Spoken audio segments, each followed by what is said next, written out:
I'm Tom Dickinson. And I'm Louis Midas. And this is the Cloister Room, a podcast about Doctor Who and other things.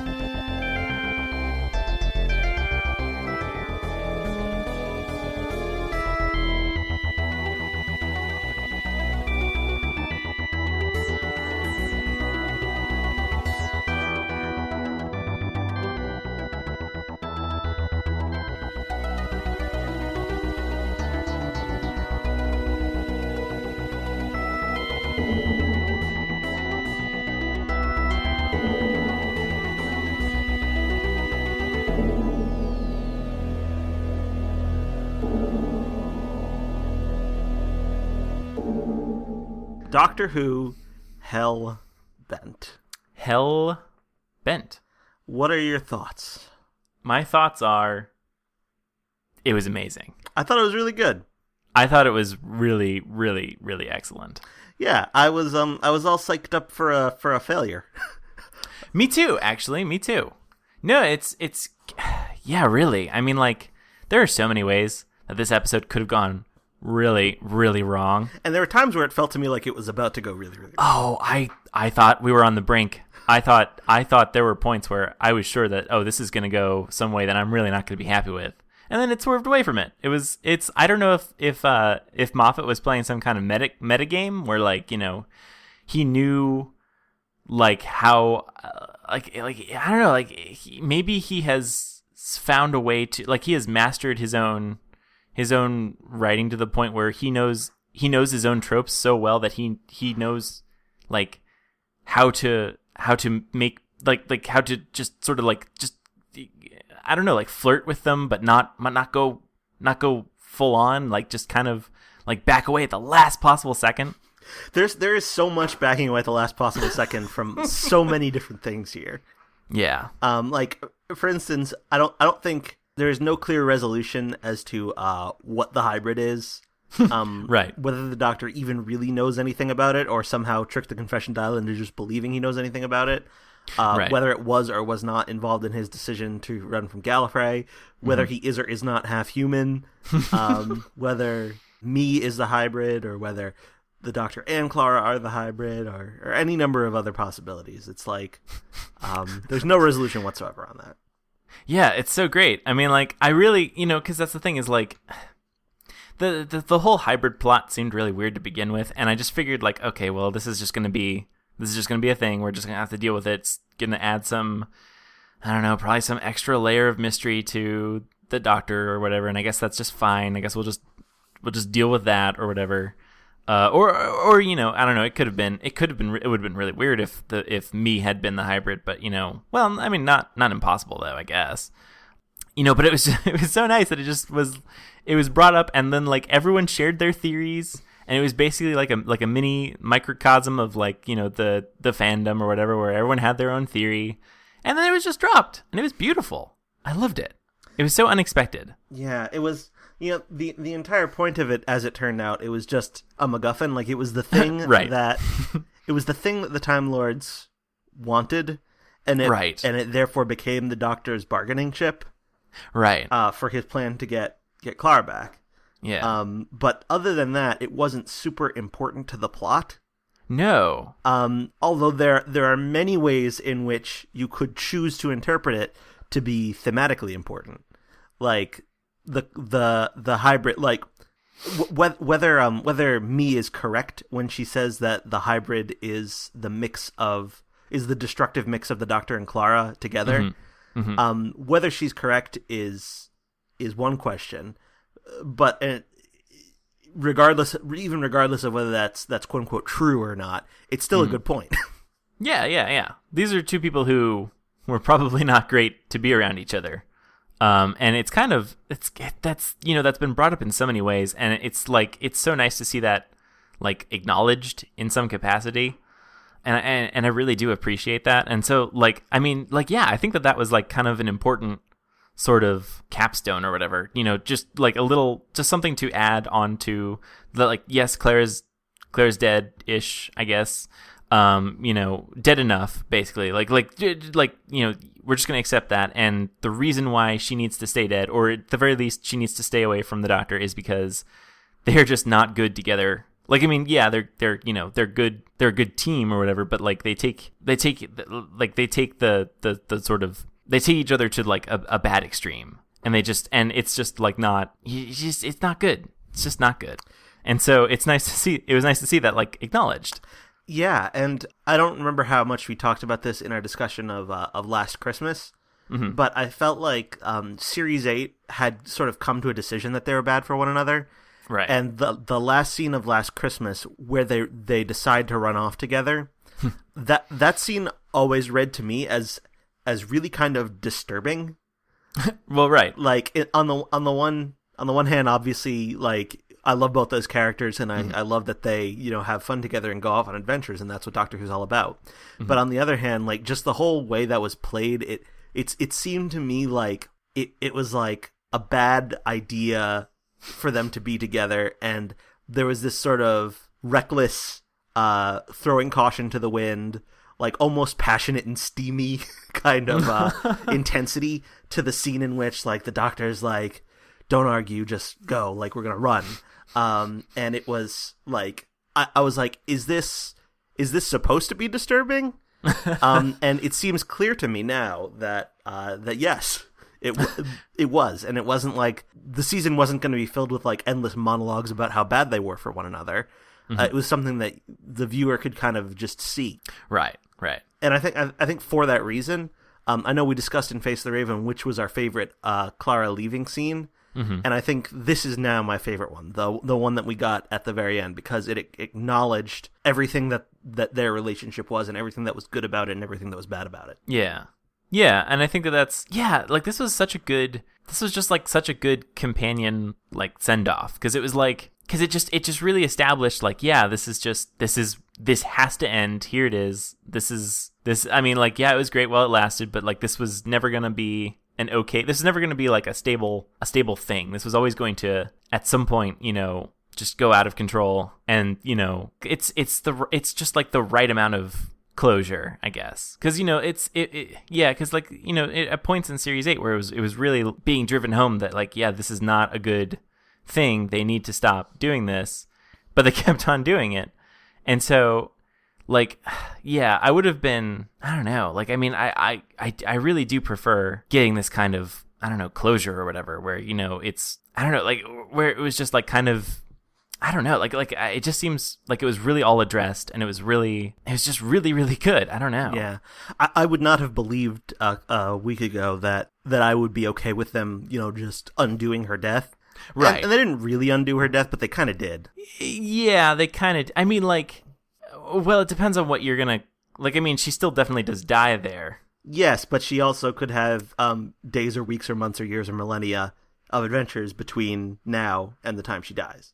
Right.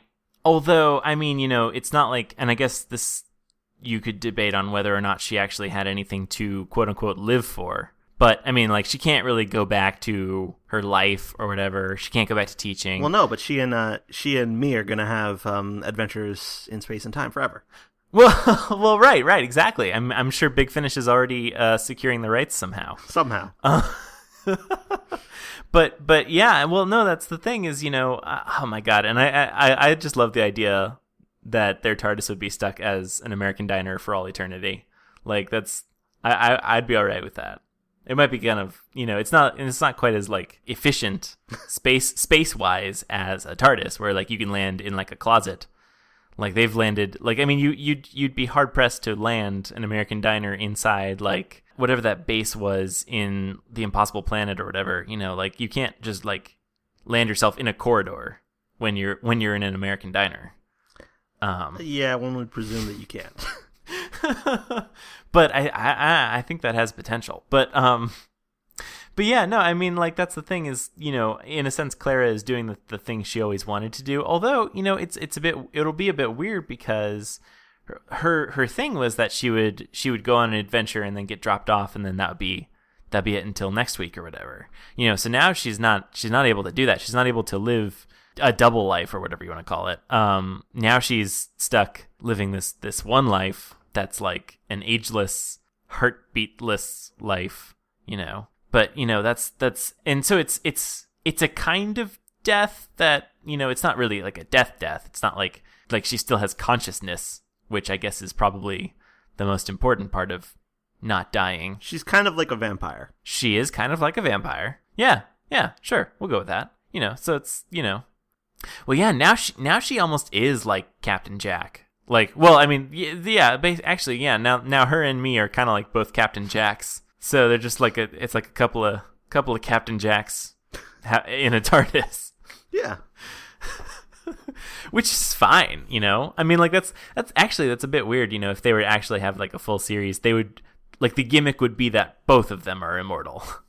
Like, more or less, I think. Well, so what happens if Clara like dies? Well, she can't die. She doesn't have a pulse. Right. So I don't know. She must presumably not just not be able to die. Right. Because she's kind of like frozen. Right. In her current state, even though she can walk around and stuff. Right. Yeah.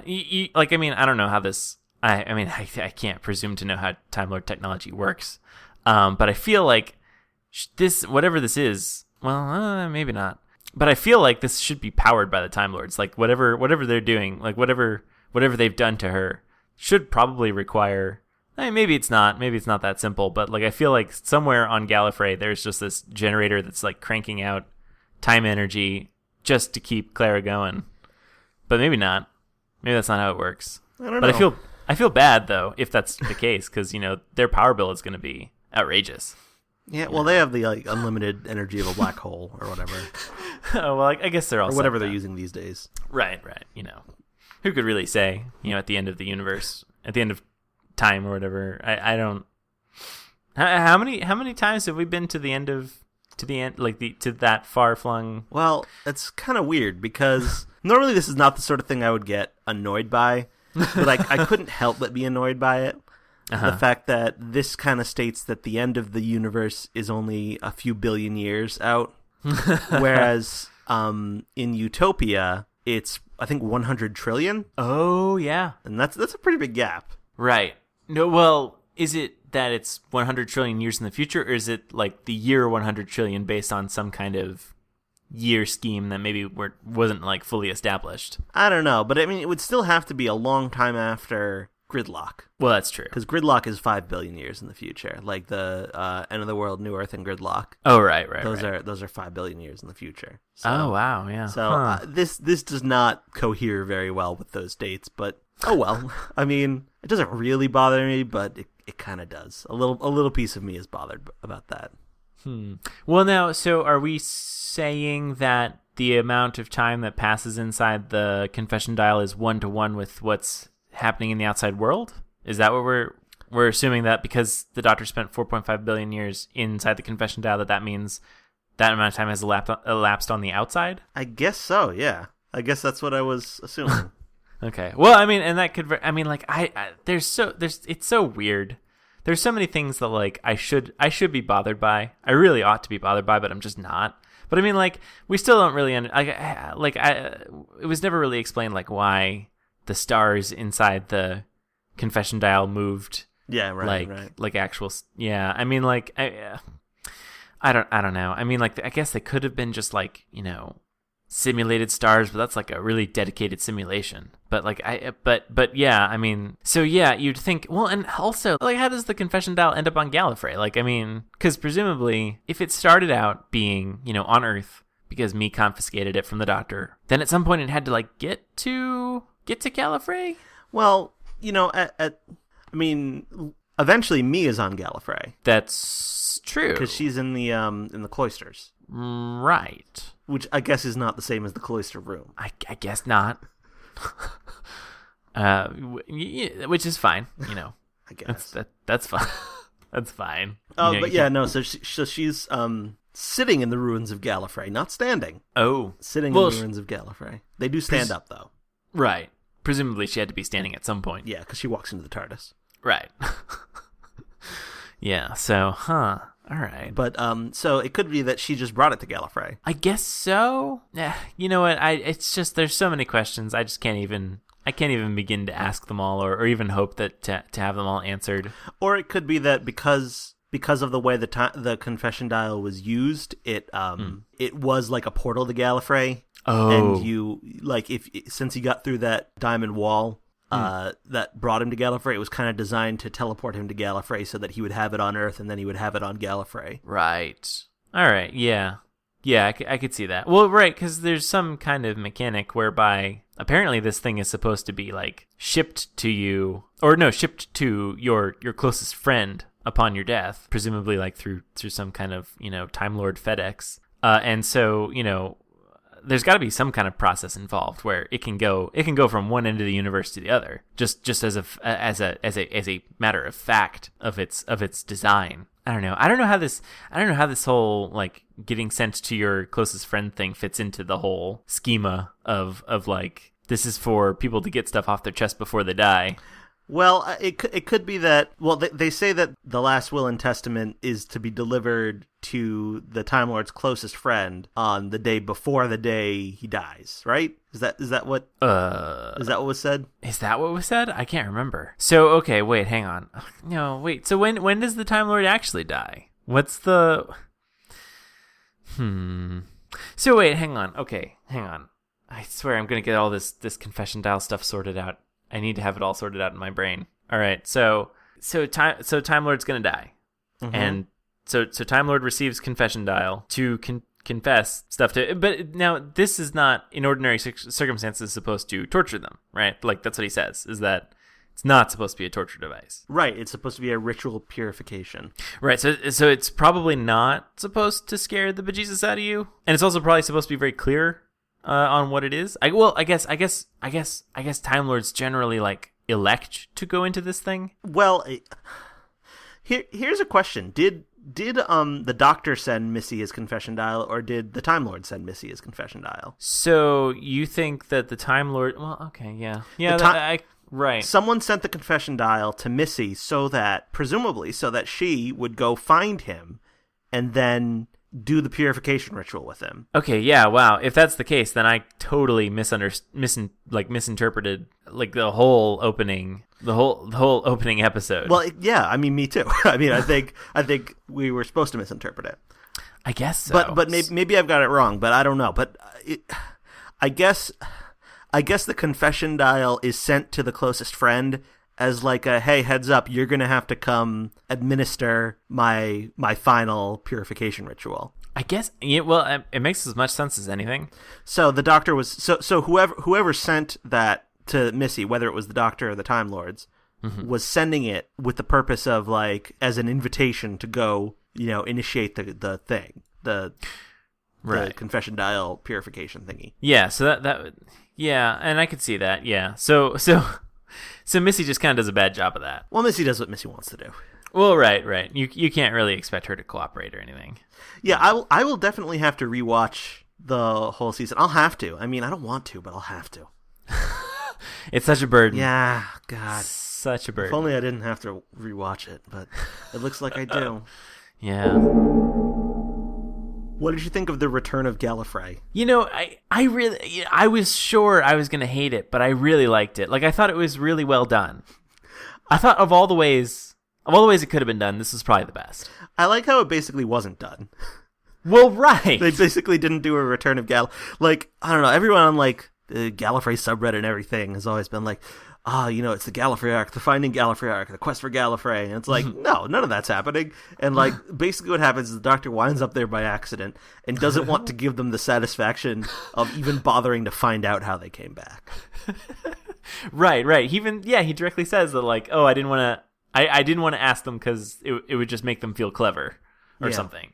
I think that's what he was saying it in reference to. But yeah. So I mean, like, yeah, I like that. I like that was just like, yeah, like the Doctor basically like glitched into Gallifrey, like because like he punched through a wall a bunch of times and he wasn't supposed to do that. And I like so much of it. Like, I mean, and one of my favorite things about it is when he comes back and like the other Time Lords, like, the last thing they know of him is from the Time War. And, like, and because, seeing the Time War is always going to be a letdown, but, like, hearing about the Time War from people who were there is always so, I don't know, it's something about it is, like, almost magical. Yeah. Where, because, all these soldiers are, like, so terrified of shooting the Doctor because, like, they know him from the Time War, and they know, like, he looks unarmed, but that could mean anything. That's not a guarantee of your safety, and it's just like so I loved that. I loved, like,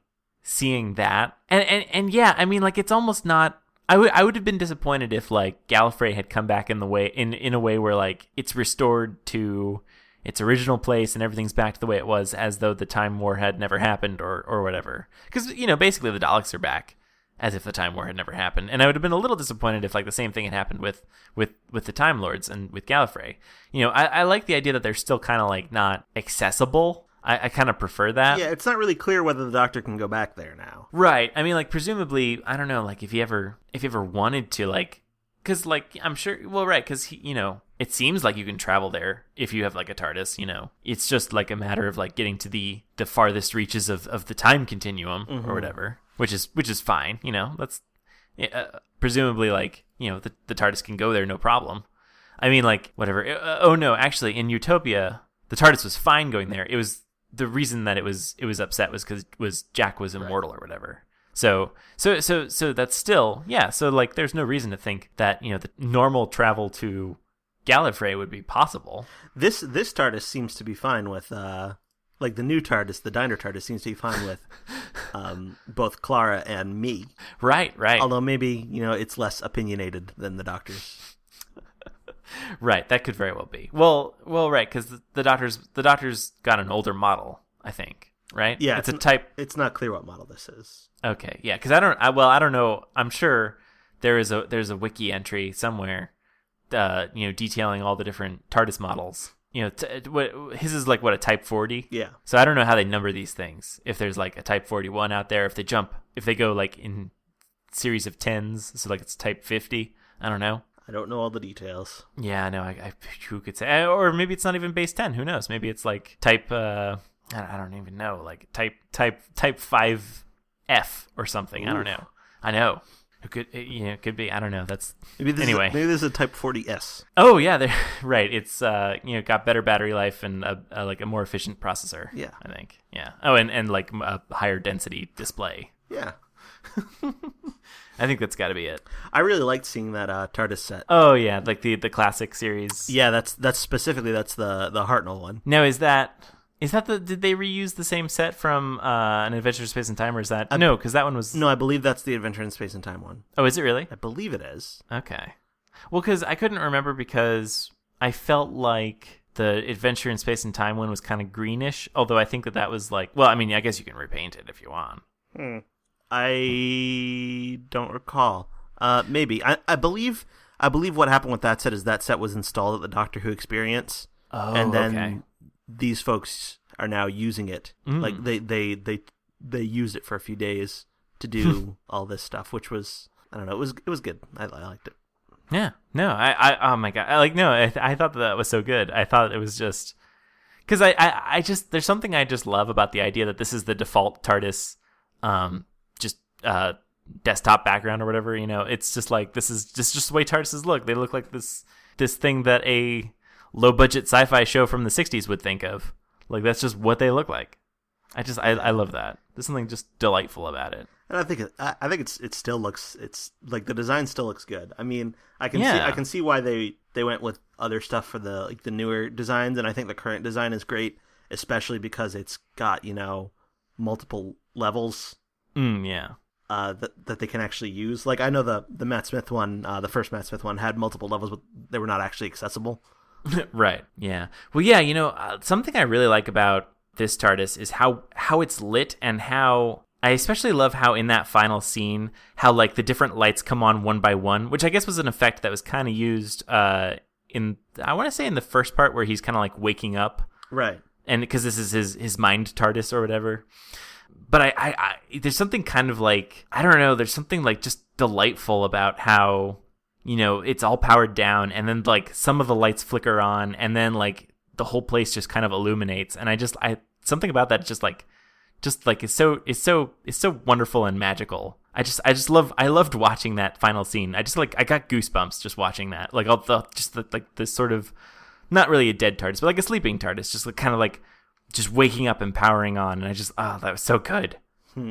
Yeah, so good. That whole ending, it was just amazing. I mean, first of all, I just love the idea of Clara and Ashildr going off and having adventures. Oh yeah, absolutely. But then like the whole notion, like I have loved the sonic sunglasses. Yeah. And I rewatched the ending a couple times to see if I could figure out what happened to them. He leaves them on the counter in the diner. Oh. Then he backs away from the counter and does some guitar stuff. And there is no shot in which he seems to go back for them. But as far as you can tell from the actual shots that are happening, like they're still on the counter when it dematerializes. But in any case, he gets a new screwdriver, so. Right. And I just like the whole thing with the screwdriver, it's like he gave it up because he was ashamed of not helping Davros. Like he never got it back. He never created a new one because of that. Like that's how I always kind of interpreted that, because like the screwdriver is for fixing things. And so he created this other thing, like, because he did not make good on the implicit promise of the title, the Doctor. But then, you know, he goes in there and there's a message from Clara and it says, you know, run, you clever boy, and be a doctor. Yeah. And there's a new screwdriver, which presumably she would have set up for him. Oh, yeah. That's what I'd presume. Yeah. Because somehow the TARDIS got there and I guess they must have hauled it. Yeah, they would have had, yeah. Stands to reason. And then another thing I love about that ending is I have probably geeked out in the past about how, like, the prominent motif of the Doctor and Clara's relationship is faces. And, like, seeing one another's faces and him being like, please see me in deep breath. And then a hug being just a way to hide your face. And then him seeing Clara's face in particular weird ways. And then seeing her young face when she's old, etc. And then, like, the whole thing is that at the end, like, the disconnection between them is that he forgets her face. Right. And then, like, the last thing is, like, he sees the image of her face and kind of, he comes to realize what just happened there, and then he goes in and the TARDIS dematerializes and the image of her face dissolves into nothing as the TARDIS dematerializes and all the paint gets left behind. And I just love all that, because it's like, this is all the stuff that I was like keeping track of, like all the faces and like how it relates to the sunglasses and how it relates to the screwdriver and how it relates to this and that. And I was like, yes, this is such a good culmination of all that. Yeah, wow. Yeah, no, I kind of picked up on some of that stuff, but you're absolutely right. Like that was perfect, and how that was all executed was just, it was so perfect. Like, oh man, yeah. It like, is this or is this not the greatest season of Doctor Who of all time? I think it's by a pretty decent margin. I think it is. I think basically there are no episodes that I think are bad. Yeah. I do think probably the one I would rank lowest is Sleep No More. But you know, even that is like, it's got some really interesting ideas in it, and it's fun, intense, and you know, and scary. So I mean, I can't even really say I dislike that. It's not bad. It's just the least among this great season. Right. Yeah. Yeah. I mean, like, I don't necessarily agree that Sleep No More is the worst episode, but the problem is that I don't know what I would consider the worst episode to be. But yeah, no, I agree though. I don't think that there was like a single bad episode. There was certainly no episode where I thought like, where I was ambivalent enough where I could like pick out bad things that I was like, you know what, I'm just going to say that this is the terrible episode because of these bad things in it that maybe weren't even necessarily like, I mean, like, that's the thing is, like, you know, there's going to be a handful of bad things in every Doctor Who episode, really. I mean, like, you know, some more than others, but I mean, like, you know, you can let those things get to you or you can not. And I mean, like, most of the time I'm fine with, well, I mean, actually, it could go either way with me, like whether or not those bad things put me over. You know, there's some episodes that do and some episodes that don't. But I mean, like, that's the thing is, like, there were nothing in this season put me over. Like, there was no really bad concept or, you know, hole or whatever that like really like threw me and just like made me soured on it. Like, I think I don't know how they came together with such a perfect season. But I don't think that surely they could never do this again. Like, this is it. This is the pinnacle. I don't know. I think a large part of it is just all of the right elements being in place. Like, Capaldi is very well situated into the role now. Like, the first season, it was very much... I felt like he was finding his way, and also the character was written in such a way that the character was finding his way. So, Clara is, like... And Jenna Coleman is a pro at this. Well, literally, she's a pro. She's a professional actress. But, right. But she's a veteran Doctor Who companion. I do think one of the complaints is that I think there were stories in which she didn't get quite enough to do. Yeah. But, the back half of the season, especially with Face the Raven and with Heaven Sent, kind of made up for that. Not Heaven Sent, Hellbent. She's not in Heaven Sent. Well, she is, but not much of her. Right, yeah. Yeah, and then I don't know. I think it was just like they had all the good writers. They had all the good directors. Yeah. Murray Gold at the top of his game, too. Like Murray Gold. I mean, first of all, that the Clara's theme guitar version. Oh yeah, I just adore that.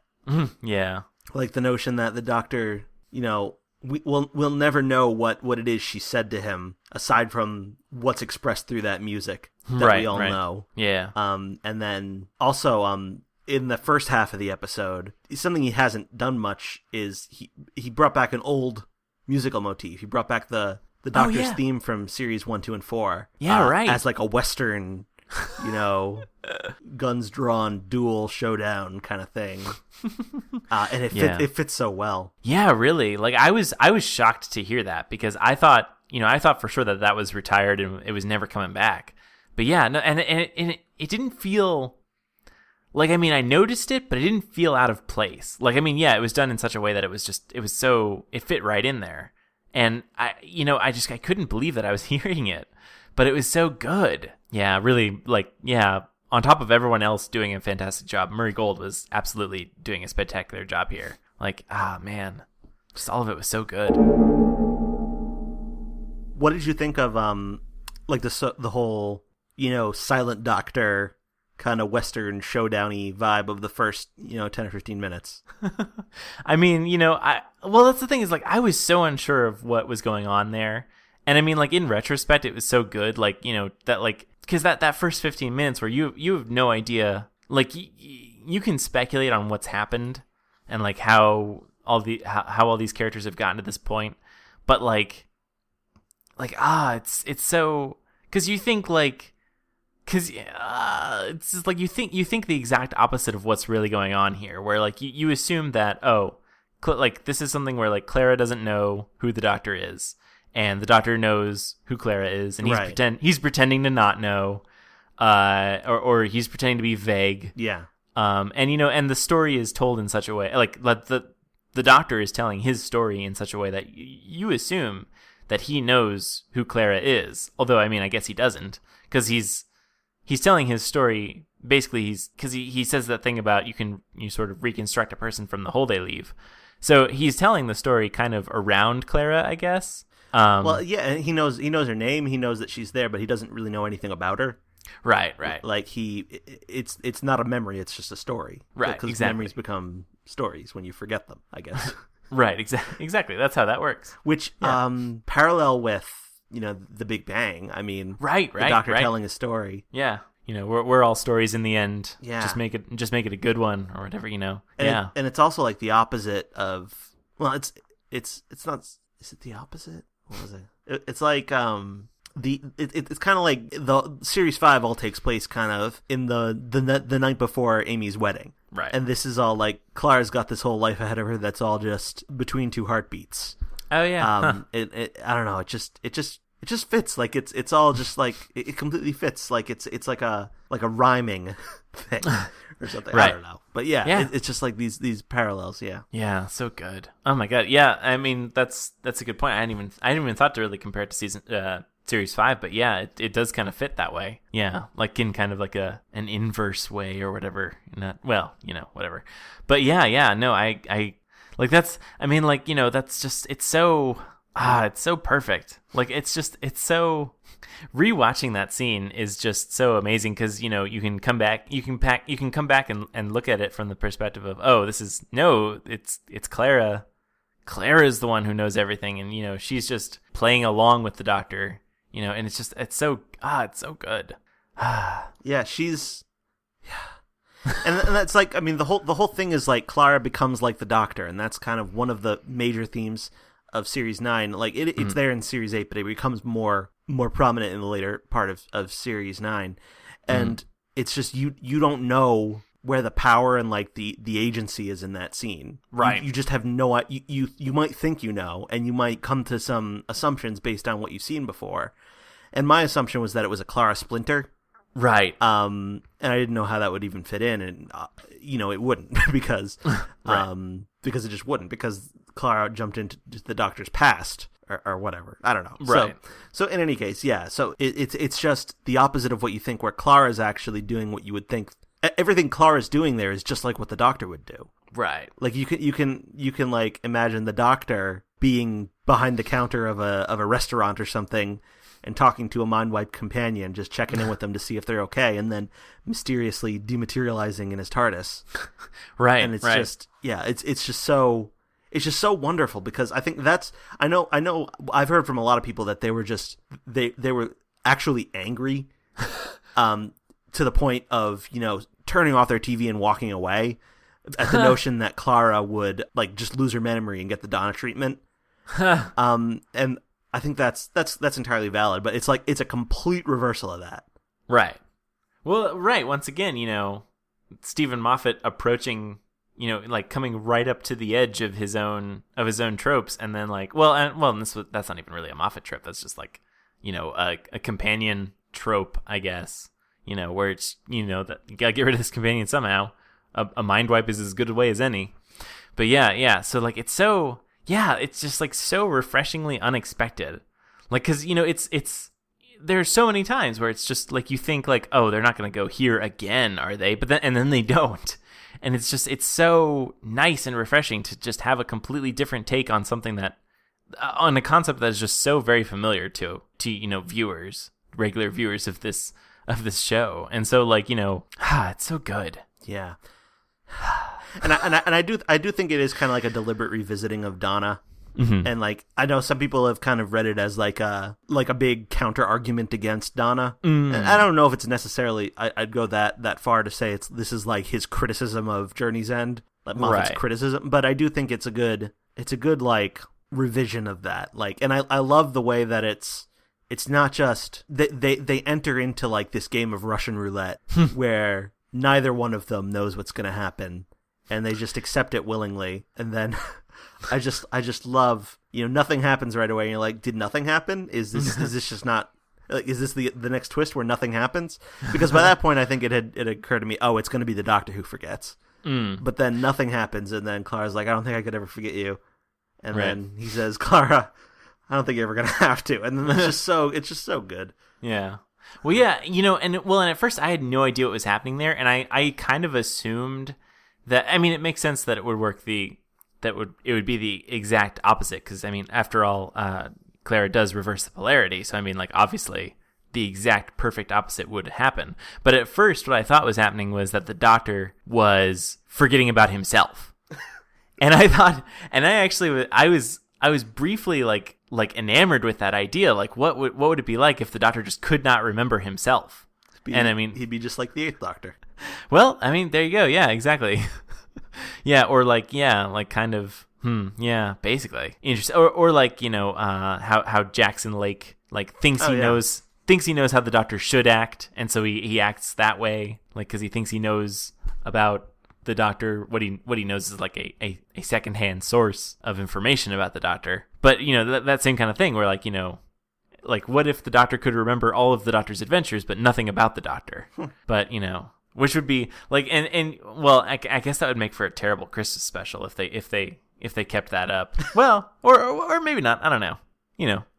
Actually, no. That would be interesting if we went into the Christmas special with the Doctor not knowing anything about himself, just kind of having vague ideas of like the monsters he's fought, and then like River has to kind of coach him through being the Doctor. Or River doesn't know who he is either.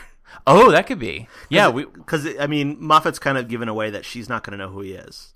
Oh, has he said that? I was not aware of that. Yeah, that's part of the publicity for the episode, that River, at least at first, isn't going to know who he is. Oh, well, right, because he's a new regeneration. Yeah. Or right. So she still has like knowledge of the Doctor. It's just that she doesn't know who he is. She's not going to recognize this person as the Doctor. Oh, interesting. Because she has, doesn't she have a book with all his faces in it? Or does she not have it yet? Oh, could be. We don't know. That could be. Oh, that's exciting. That's actually, because not to get on a tangent about the Christmas special, but I haven't from the Next Time trailer, and it's very weird that we have a Next Time trailer for the Christmas special, which I mean makes sense because it's in, less than 20 days. Yeah. But it's I wasn't based on that trailer, I was not that excited. Although just you relaying to me, these things that Moffat has said has suddenly got me excited for what we're about to see. It looks like it could be just like a goofy, fun romp, which I think would be fun, like a complete change of pace. Right. I think we might be about due for that. Yeah, after having just gotten down from this big adventure where the Doctor spends 4.5 billion years trying to get a companion back from the dead. Hey, maybe something fun and lighthearted might be just what we need. But yeah, that's the thing is now I'm kind of, because I'm not like super excited generally about the return of River, but because I think River's kind of, well, I think River can be hit or miss overall, but I think her that's the thing is what I want is like more stories with River where it's not part of her arc from Series 6, which I mean right. is done. Mm-hmm. Because that was kind of annoying where, in Series 6, every time we saw her was part of her arc. Or more or less. I mean, she was dropping hints about, this is the moment where blah, blah, blah, whatever. I don't even know. But, so I just like getting outside of that and just getting back to, the idea that, they just meet in the wrong order and this is just what happens. Yeah, I really like the older River that you get in Silence of the Library, Time of Angels, Flesh and Stone, and Angels Take Manhattan. Yeah, I agree. Yeah, I'm all for that. She's a little more jaded. Yeah, but, yeah. Yeah, so, I think that's good. What did you think of the Time Lord, or the Gallifreyan townies, and the barn, and that whole deal? Well, so, I mean, it was nice to get... I can never remember... I always see it hotly debated on whether or not that barn is actually on Gallifrey. It clearly is now. It definitely is now, yeah. Yeah, that's 100%. Because I don't know if it's, the same shot, but, it's pretty much that the camera pans away from the city and then, keeps panning out and out and out, and then there's the barn. I don't think that's actually what happens. But, the Doctor's walking in Gallifrey, and he walks up to the bar. Yeah. Barn, not bar. That sounds like the start of a really bad joke. Yeah. But no, so the barn is definitely on Gallifrey. Mm-hmm. And it's... And I'm guessing these people are the Shobogans. I guess so. Those are the Gallifreyan outsiders who are mentioned in this episode. Right. I'm trying to remember what he says that he mentions. He says something about how the whole thing about him stealing the president's wife was a Shobogan rumor, and it was actually the president's daughter, which is presumably Susan. Which would mean the president was his offspring? I don't know. Oh, wow. Yeah, I guess so. And this actually returns to the Master's, or rather Missy's, Two Truths and a Lie from The Magician's Apprentice, where the something about the Cloister Wars. Oh, right. And then there was the mention of the Doctor stealing the moon and the president's daughter, and then also the Doctor being a little girl at some point. And then said that one of those was a lie. Uh-huh. And if the Doctor didn't actually steal the president's wife, it was actually the daughter, then presumably that means the Doctor was a little girl at some point. Huh, yeah. I guess that stands to reason. So I guess so. Well, and we're never wait, do we see the Master as a little kid? And we see the Doctor as a little kid in Listen. Oh, right. But their face is covered. We never really see. Right. We don't know. Wait, no, but they must talk about him. I think they do. Yeah, so they say they use it like a masculine pronoun, I think. Well, I know one theory is that the Hartnell the Hartnell Doctor is actually the first Doctor in the second set of regenerations. Oh. And that the Capaldi is the third set of regenerations. Oh, that's an interesting theory. That's a theory that's based on the brain of Morbius. Because there's a whole bunch of different Time Lords who are seen there who are implied by that story to be pre-Hartnell Doctors. Oh, right. I've never seen this episode, I don't think, but I definitely have heard of that. So that's interesting. Right, because that's... Wait, when did that story happen? What era was that? That was a Fourth Doctor story. Oh, okay. So that was before one I can't remember with the Fifth Doctor. The one where they established that he's on his fifth. Well, when was the first time that they established that he was the fourth, or he was like on whatever generation he was on? Like, was that in? I'd say the first time they established that was Time of the Doctor. Oh, okay, all right, yeah. I don't think it was ever 100% established before that. Although maybe it was, I don't know. Well, okay. It's always been kind of implied that the Hartnell Doctor was the first Doctor, except for in that one story, which implies the exact opposite. Right. Well, right, because in that, whatever that was with the... No, what was it? Come on. It was... I'm going to have to, what is it? It's that episode with... What's his face? I think it's the first one with... Hang on. I'm just gonna... I don't know what you're talking about. Oh, Modern Undead. Oh, yeah, you're right. You're 100% right. Oh, Modern Undead 100%. Wow. Modern Undead does imply that he has a certain number of regenerations left. Right. Oh, right. Oh, but they also mentioned the total, though. Right? Oh, yeah. Well, the total had been mentioned before then, too. The total had been mentioned in The Deadly Assassin with the Fourth Doctor. Right, okay.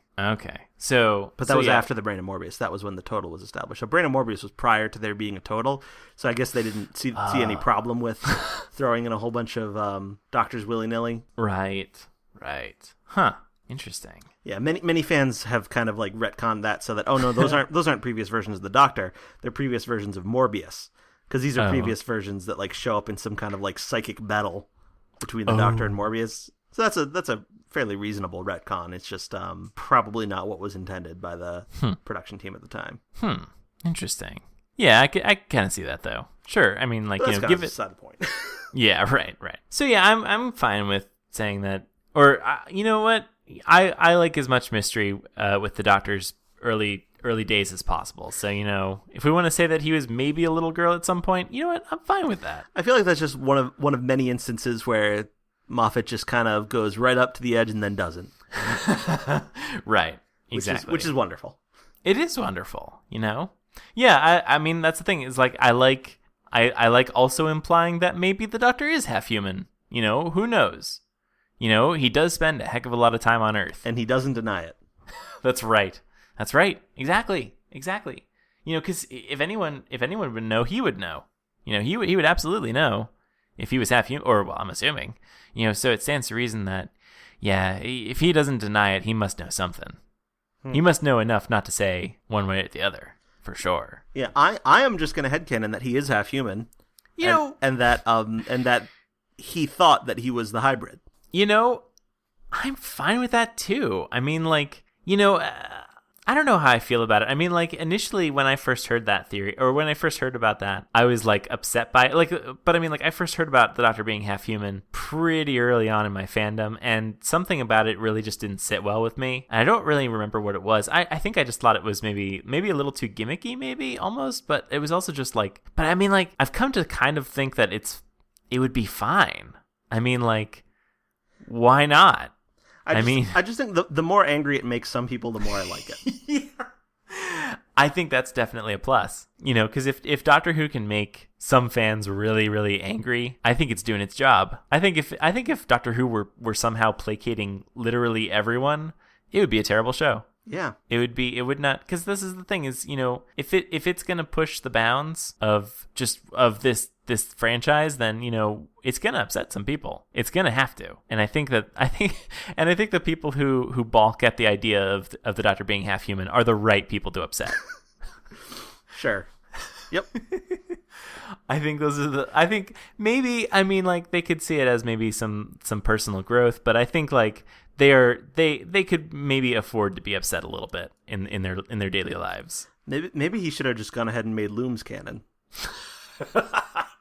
Oh, that might have been a bridge too far. Did you like the general? You know, I did like the general. I liked how the general is like loyal to the Doctor. I thought that was fun because this was the same general from the Day of the Doctor, and then regenerates into a woman. Right. Yeah. And then it says, "Oh, weird how I was a man for one regeneration," or something along those lines. Apparently, this new general is the 11th general, and all but that one have been women. Yeah. Yeah. So there you go. But yeah, I think that's like a fascinating idea, and I like the idea. I feel like they're really trying to, with some success, like chip away at the stigma of the Doctor being a different gender, and like well, not to say it's like a stigma, but like the opposition to the Doctor being another gender, because like, hey, maybe the exact inverse of this could happen to the Doctor, where like he's just a woman for one regeneration, and that's not a big deal. And it's just like a thing where it's like, well, that's weird. Yeah, I mean, this is the first on-screen regeneration of a man into a woman. Yeah, wow, that's true. And prior to this, you could have continued to insist that such things don't happen and that Missy was a stolen body, because the Master does that. Oh, yeah. And, that could still be the case. Missy could still be a stolen body. But you can no longer reasonably maintain that Time Lords cannot change gender when they regenerate. Right. It's definitely shown to be possible. Yeah, and so like, at this point in time, you can still object to, the idea of the Doctor changing genders if you want, but I mean, like, there's certainly no canon reason why it can't happen or whatever. That's done away with. One theory I've seen is that the general is Romana. Ooh, that's interesting. It's interesting. I don't know if I want it to be true. Well, right. I mean, like, because I always kind of felt Romana wasn't really like kind of like this warrior or whatever, right. I kind of would prefer it not to be the case. I mean, like, if you want to follow whatever it is, Occam's razor or whatever, if there's a female character that like, you'd think like Romana would be around, or is she still in E-Space? Does she ever get back from E-Space? If Big Finish is meant to be canon, then she definitely does come back from E-Space and becomes the president of Gallifrey. Right. Yeah. So I mean, and I'm more than happy to have Big Finish be canon.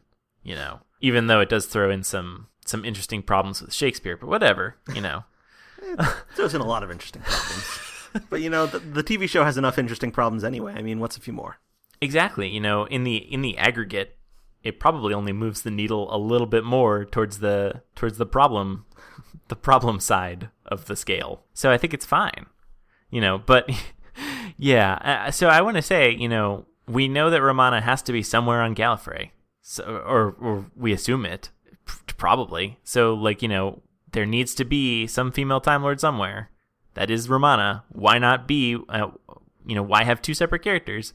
Why not have this one just be both? I understand that, but I don't really like it. Yeah, I'm not going with that personally. And also, I kind of like the idea that that the general has had like either either been, well, I guess just had a shaved head for all regenerations. I kind of like that thought. Yeah, I do. I think that's good. Because I'm really just extrapolating from the existing data. I mean, because all else being equal. I mean, like, because we see like a pretty significant change here. She changes genders and she also changes races. Yeah. And so like, there's really the only consistency between the regenerations seems to be the hair, and that it is incredibly either short or shaven or balding, I guess, in the case of, or I can't really tell if the 10th general was balding or not. Maybe that's the thing with regeneration, that at least one thing has to be consistent. Oh, that could be. And that for the Doctor, it's often been, his gender and also his skin color. But it could be, he could regenerate into a woman, but something else would have to be consistent, like a similar nose or something. Right. Yeah. Like, are there any women actors, today who have perhaps really bushy eyebrows? Like, I don't know. Because that could be it. That could be the thing. She could keep the eyebrows. Or it could, maybe it would have to be a Scottish woman. Oh, that could be. Yeah. I'd buy that. From Space Glasgow. Oh, I love that. I loved Space Glasgow. So here's the thing though, was the Doctor referencing the conversation that he would have had with Clara in Sleep No More, or is that just like a thing that constantly comes up with him, where he's just constantly ironically referencing the fact that humans always like to put space in front of things, but it never actually happens. Maybe he's just like subconsciously. Oh, it could be. Yeah, maybe that's like the one, the linchpin that'll unlock everything and allow him to remember Clara at some point later on. Is he'll remember space nouns, and then that'll all come back because he'll remember that one conversation. I don't know, but yeah, I thought Space Glasgow was funny. There's a lot still to talk about. Oh, there's so much. And I don't think we can cover it all. I don't think we ever could. Yeah, I mean, there's the Cloisters, there's the Cloister Wraiths, aka the Sliders. There's the Matrix. There's here's one. Do you think that the Impossible Astronaut that was this TARDIS? I think it is. I think it has to be. Well, I mean, behind that door was the control room, and it wasn't there before. Well, his TARDIS was there before, so maybe his TARDIS was just in the way of the control room, and he just never... I would actually kind of be tickled by the idea that the Doctor materialized his TARDIS inside a TARDIS control room, but didn't realize it because he was too preoccupied getting his straw. You know what? I kind of like that idea. Yeah, I don't know. I mean, because that was in Utah. This is in Nevada. So it could, and he says that the last time he went, it was on the other side of the mountain. So he could be, presumably he's near the state line. Right. Yeah, I don't know. I think it has the definite, it kind of makes sense. I mean, like, no, it doesn't. It doesn't make sense. But the thing is, it might as well be. Well, because the thing is, like, I don't know. I mean, I think it could go either way, really. But I think it might as well be. If we can find some way, I think that the issue is that there's no evidence to say that it isn't. So I think we just have to assume that it is. I think it's always just been that TARDIS. I think so. Wonder what it was doing there. Yeah, I don't. Well, that's the thing is I have no idea. Well, so are we assuming that like Clara and me are having an adventure in 1969? For some reason? No, the diner was not in 1969. It wasn't. It was in 2011. Right, okay. Yeah. Yeah, okay. So what were they doing in 2011? In Utah. Could be anything. Of all places. Yeah, I don't know. I think that's something for Big Finish to cover, though. Well, do you think we'll ever see them again? Oh, I hope so. Clara and a Shielder? I really hope so. I think... I think just like maybe, well, I mean, like, I don't know if like having them come back, to team up with the Doctor would be good. But I think just having like a cameo maybe, or like just finding out that maybe just like a reference where like we find out that they helped nudge things along somehow in some capacity in like some story or something. I'd be all for that. Yeah, I mean, I think they could I think like maybe in Capaldi's last episode there'd be like a cameo where you go to that diner and they're there again. Yeah. Maybe he doesn't see them. Yeah. Maybe they don't see him. Exactly. They're strategically avoiding him so that he can't know. I think that could work. This was going to be basically Moffat's big finale. What do you mean? He said that when he was writing the Christmas special, The Husbands of River Song, that he was under the assumption that was the last episode he was ever going to write. Oh, really? And circumstances changed such that he is now on board for Series 10. Right. Oh, that's fascinating. So this would have been his last big finale, and then Husbands of River Song would have been, kind of his icing on the cake, I guess. Wow. That's funny because, yeah, it does feel like, if I'm thinking about it, like it feels like he like really poured everything into it. And like, he reused, and like, I mean, you could argue that he reused the best bits of his tenure up until that point for like Time of the Doctor, and it kind of fell on its face. But here he reuses like some of the best bits of his tenure to great effect, and it really plays really well. And so I really like I'm fascinated to know if he's gonna try like what's he gonna do for Series 10. Well, a lot can happen. I mean, well, yeah. maybe we'll see like Rassilon's revenge because he banishes Rassilon, Gallifrey. That's right. And maybe Rassilon will seek him out. I mean, there's still, I don't know. I mean, obviously, I'm excited to see what kind of new companion we're gonna have. That's true. Right, because you'd think like the Christmas special would be the time. Well, actually, no. I guess that's not true. Well, I mean, certainly in the Russell T Davies era, a lot of the times the Christmas special was kind of a non sequitur or whatever, where I guess like Runaway Bride ultimately did introduce a companion in a way, but it was not intentionally. Right, exactly. So usually I guess this is kind of normal, is that we get a Christmas special where it's with somebody else. In this case, it's a returning companion, which is nice. And then we'll get to see. Yeah, that's fascinating, because we don't even know. We have no idea. We have just no idea. This happens so rarely. Like, I mean, and here it's nice and clean because, like, obviously, like, the introduction of Amy was a clean start because it was also a new Doctor as well, and so we were kind of just excited about both of those things happening. Whereas, with Clara, it was always a bit weirder because, she was sort of introduced in Asylum of the Daleks, kind of. Right. And so there was kind of that weird thing where we didn't really know what was going on. There seemed to be a lot going on that just was being hinted at. And so it was never really like, we didn't really get this. We didn't really get like this normal companion introduction. Right. And so it's going to be like, it feels good. It feels good to get back to this idea of like where we just don't know what's going to happen. And we don't know anything. Like, we don't even And presumably we shouldn't expect any big hints at Christmas because, like, as I said, he thought it was the last episode he was going to write. Right. And I don't even know when Series 10 is going to start filming or when it's going to air. Right. It could be kind of a while. At this point, I'm not actually upset about that because I feel like they might deserve a break after all their good work.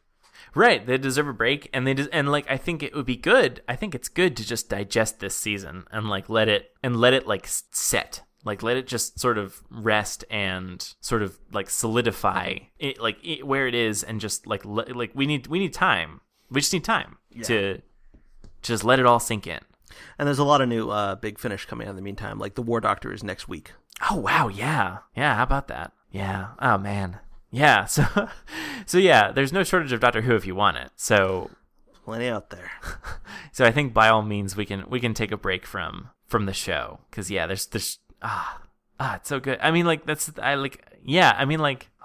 swear I'm gonna stop comparing this to Time of the Doctor at some point. But like I was super disappointed after having seen Time of the Doctor and knowing that we weren't gonna get any more Doctor Who, because I was sure that I didn't think that like Time of the Doctor, I didn't like Time of the Doctor, and I know that a lot of people did, but I wasn't thinking that this was going to be like, this was like the downturn where like everything was going to get terrible from here on out. I mean, I was hopeful that, Capaldi was going to be good and, all that stuff was ahead of us. But it was so frustrating to me that like Time of the Doctor was the last thing we got for like a solid 8 months. Yeah. Whereas here, this is, it's just so good that like, I don't mind. Like, I don't mind that, like, we may not get more Doctor Who for, there's the Christmas special, but, after the Christmas special, I don't mind that we won't be getting more Doctor Who for, however long that it is, 9 or 10 months, maybe even, who knows? Or I don't know. Have they said for sure that Series 10 is going to air sometime in 2016, or do we not even know that? We don't know that.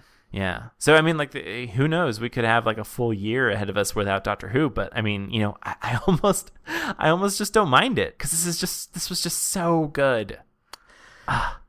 Yeah. I'm in full agreement.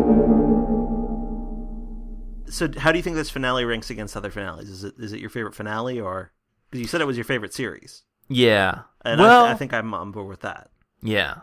I'm trying to think, because I really feel like the only finale that could possibly be better than this would be the Series 5 finale, I think. And I'm not sure if it is better than it, though. Like, I feel like I would almost have to do like a side-by-side comparison. Because I feel like it needs to sit for a while for me. Right. It's a little too new, I think, to know for sure. But right, because like even this is the thing, is that even in extreme retrospect, I still love the Pandora Opens and the Big Bang, and I still love that pair of episodes.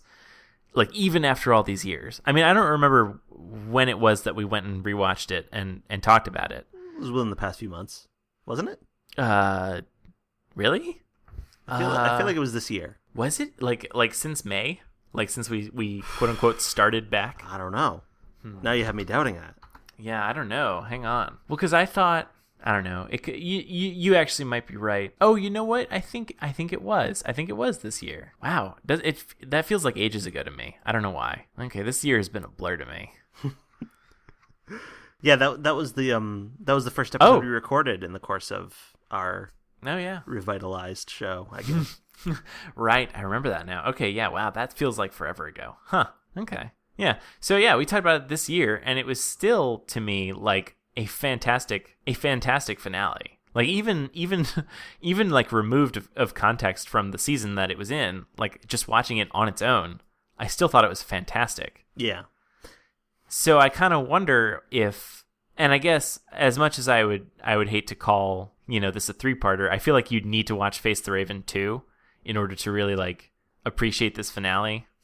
So like if I ever go back and I rewatch this finale on its own for some reason, I feel like I would also need to watch Face the Raven, just because that's like kind of the culmination. Mm-hmm. But yeah, I don't know. I mean, I don't know if this will stand on its own quite in the same way. For me, the one to beat is the Sound of Drums and Last of the Time Lords. Oh, right. That is your favorite. I forgot about that. Which I know that is not a popular opinion. Well, yeah, and I mean the critiques people have of it are a little bit hard to defend. I mean, like I understand what there is to like about it, but I mean, like, people kind of do have a point, a little bit. What point do you think they have? I don't know, like the whole like the power of like prayer or whatever. That sort of like it's a satellite. It's satellites, Lewis. No, I know it's satellites. I mean, like that sounds a little bit like a conspiracy theory, but I understand that it's satellites.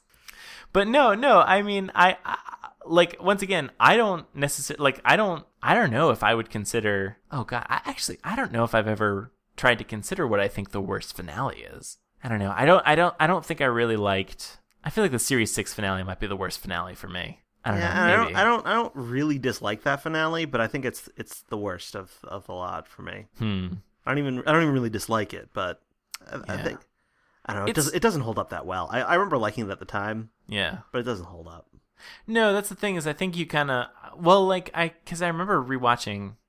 Yeah, that's the thing, is like, I rewatched series 6 at some point this year, and it's like its own thing. It's a whole season that you need to kind of watch. You kind of need to watch as a whole. I mean, like more or less, maybe. I don't know. It's like really continuity heavy. I mean, like as it was advertised as being, I guess. But even so, it's kind of the low point. Like it's not bad necessarily, but it's not great. I certainly wouldn't. Yeah, I think that finale is probably a pretty weak finale. It's not terrible, but it's pretty weak. But anyway, so the point is, like, I do not consider Sound of Drums and / Last of the Time Lords to be like the worst finale.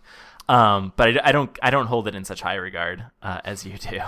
Yeah, well, I think this might beat it. But you want to hear something really depressing? Okay. You do?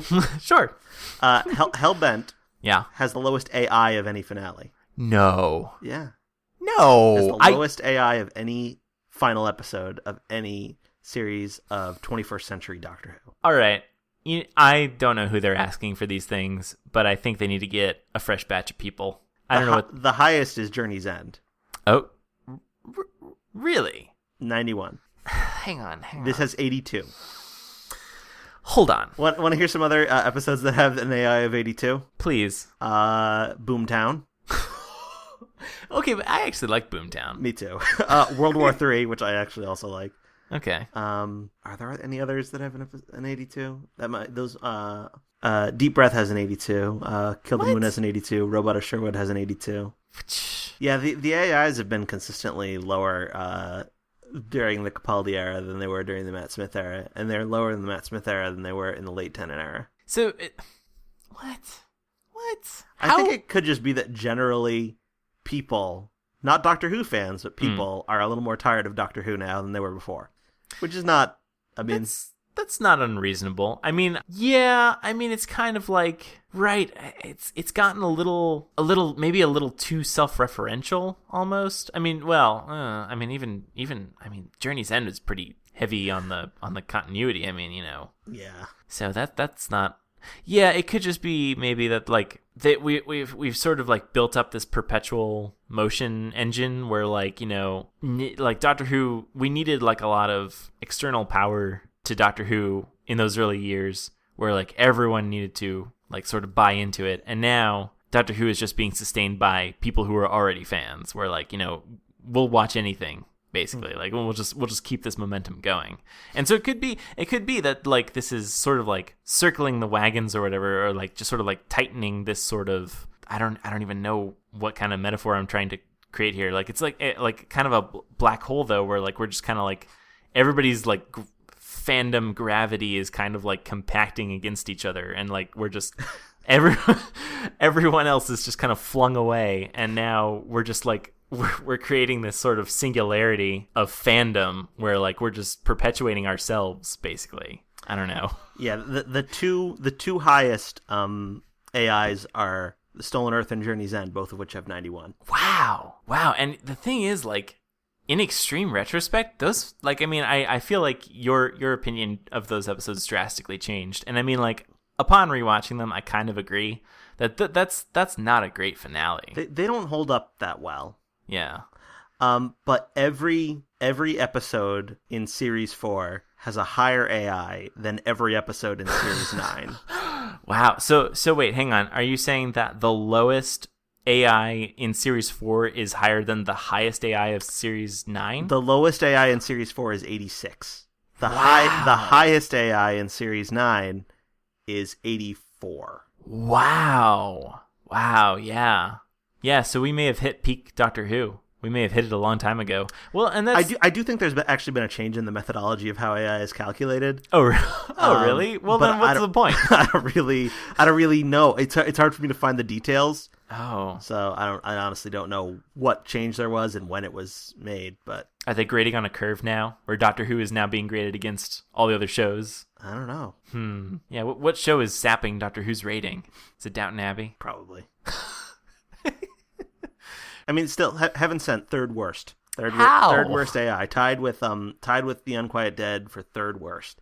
With Love and Monsters being the worst, and End of the World being the second worst. I don't know. I mean, like, it just has no bearing on my perception of what is good Doctor Who and what is not. So, well, right. It's just the only purpose it serves is something for me to get mad about. It is a two-digit number that can just cause outrage. There's something to that. That's a pretty powerful number. Maybe part of the issue is that like, these are episodes that are like maybe are like kind of slow burners or something, like where like they'll, the more you mull them over, the better they are. Where like if AI, and I have no idea how this information is collected or whatever, or collated or computed, but if it's like pulling people's reactions of the episode like the second it's done airing, then maybe that's a little different. Because I mean, like, well, actually no, for the most part, the second that these episodes have finished airing, I've been like all 100% in favor of them. So yeah, so that doesn't make any sense. I have continued to do my sort of informal Twitter survey of like just searching for Doctor Who terrible. Oh, I forgot about that. Doctor Who awesome. I haven't done it as rigorously as I used to.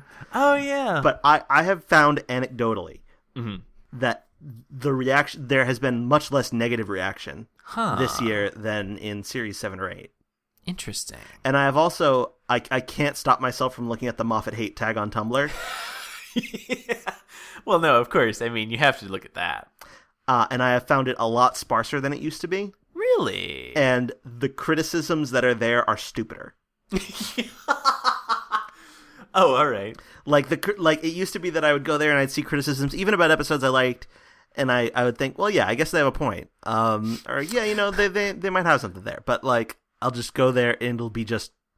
I mean, there's still a couple criticisms where I'm like, maybe that's interesting. But it's just mostly just the stupidest criticisms imaginable. Oh, okay. Like mostly it's criticisms of episodes before they air based on assumptions of what's going to happen in them, and then the thing doesn't happen. Oh, well, yeah, that's a good way to live your life, is just anticipating being mad about things that haven't happened yet. Like, I can't wait for Clara to be fridged. And then, like after Heaven Sent, like someone, and this person actually just there's one particular culprit whose username I'm not going to say, but It's a username I keep seeing, making the worst possible, posts about Moffat hating. And one of them is like, I can't believe everyone was so happy about the Doctor saving Gallifrey, and now he's going to stand in its ruins and watch it all burn. The Doctor is committing genocide. How can you possibly defend that? Like, and this was prior to the airing of this episode. I guess I can't believe they sincerely thought that this was going to be an episode in which the Doctor committed genocide. Right, or that they thought that everyone was excited about the possibility of genocide. Yeah. Because that's the only other way you could say it, is that like that maybe they're making the assumption, and I think it's perhaps a reasonable assumption, is that everyone has the same thoughts as you. Yeah. I mean, I have assumed that on a shockingly regular basis, and I am always intensely wrong that maybe not everyone has the same thoughts as me, but it's an assumption that you can kind of easily make, and maybe they were just assuming that everyone was seeing the same thing they were seeing, and that obviously the Doctor, this is an episode in which that is forecasting genocide, and it is being committed. It can only be committed by the Doctor, and so any positive anticipation is obviously endorsing genocide. So I think I can see the chain. I can see how they could come to that conclusion. So has this person ever like revisited their past hates, their past Moffat hates? Well, I haven't really checked their blog. I just see their posts in the tag. So I don't have like a full portrait of them as a person. Yeah, yeah, that's the thing is, without that we can't really know. Like, because this would be kind of like I'd be fascinated to know about this, if this is just like kind of this Sisyphean kind of the way where they're constantly like getting outraged, and then they come back down at on Sunday or whatever, and they realize how wrong they were, and then like leading up to next Saturday, they get outraged again, and then they come back down on Sunday, and it just like repeats over and over again. Sounds like a very fulfilling life to lead. I think so. Yeah, well, to this person's credit, they're still watching. You think that's to their credit? Well, I don't know. That's true. If this is the thing is, an unexamined life is not worth living or whatever. Maybe they need to examine their relationship with Doctor Who, and maybe take a step back from it. Because if it's making them this mad over nothing, maybe it's time to let go. Yeah, I don't know. That's kind of weird. I mean, but how many people are in that same position, but for different reasons? Like, how many like classic Doctor Who fans watch every week just hating it, and just like they're like having their outrage build, and then I don't necessarily know if they would come down from that where they realize it wasn't actually so bad, but like, how do you, like what do you think? And hey, maybe this is actually why the AI scores are so low, is that they're just asking a bunch of like fans who just like are like should have stopped watching long ago, but are actually just hate watching because they want to see how terrible it gets. Yeah, maybe it just is like abnormally attractive to people who hate it. Most other programs, people just turn it off if they don't want to watch it. Right. There's just something really compelling about hate watching Doctor Who, I guess. Like even fans who are no longer fans can't leave. They just like, I don't know, that's weird. But like, they're helping to perpetuate the show, I guess. Well, they would if there were advertisers. I don't know how it works. They're advertisers in overseas markets. Oh, yeah. Yeah, that's true. Yeah, so, it stands to reason that, like, they are helping to perpetuate the show, even if it is fueled by their hate. As long as there continues to be Doctor Who, I'm kind of okay with them continuing to hate watch it. I'm all right with that, I think. But really, like, whatever makes them, well, I guess whatever makes them outraged, But, like, to each their own. Mm-hmm. If this is what you want, then by God, you should have it. If you just want to like build up this, if you just want to like be like seething with this like unbridled rage over this show that you could have stopped watching a long time ago, you know what? You got that, buddy. It's all yours. We live in a world that accommodates that need. Yep. It's just a beautiful thing.